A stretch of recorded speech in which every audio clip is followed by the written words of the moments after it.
Researchers working in Australia have uncovered why highly similar drugs sometimes produce very different responses. Understanding these variations is key to developing drugs with a strong therapeutic effect and minimal side effects. Generally, drugs work by interacting with specific proteins, known as receptors, on the surface of cells.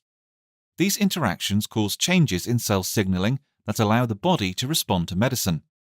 The overall goal of drug design is to create molecules that bind to specific receptors to cause distinct changes in cells. But molecules designed to bind to the same receptor can affect cells in unexpected ways. These unintended effects can result from biased agonism. This occurs when drugs designed to target the same receptor end up binding to the receptor at slightly different positions, causing activation of unique signaling pathways. This bias offers a potential therapeutic advantage by allowing preferential activation of beneficial versus harmful cellular responses. The team uncovered a form of biased agonism when comparing 5 drugs designed to activate alpha-1a adrenergic receptors. Alpha-1a receptors are found throughout the body and primarily control smooth muscle contraction. Drugs targeting these receptors are used to do everything from increasing blood pressure to relieving sinus congestion. 4 of the drugs produced similar effects on a common cell line expressing alpha-1a receptors.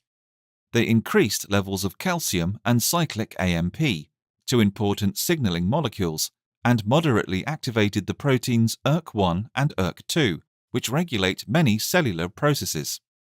But the drug oxymetazoline produced a different effect. It did not increase levels of calcium or cyclic AMP, yet strongly activated ERK1 and 2. Interestingly, oxymetazoline targeted an entirely different receptor in addition to alpha-1a receptors, the 5-HT1B receptor, which was responsible for the distinct profile. In another cell line lacking 5-HT1B receptors, oxymetazoline no longer strongly activated ERK1 and 2. These findings show how important it is to know what receptors are actually targeted by drugs. Although a drug may be designed for a single purpose, unintended behavior may result at the cellular level. Understanding this behavior is key to designing drugs that work as intended while minimizing side effects.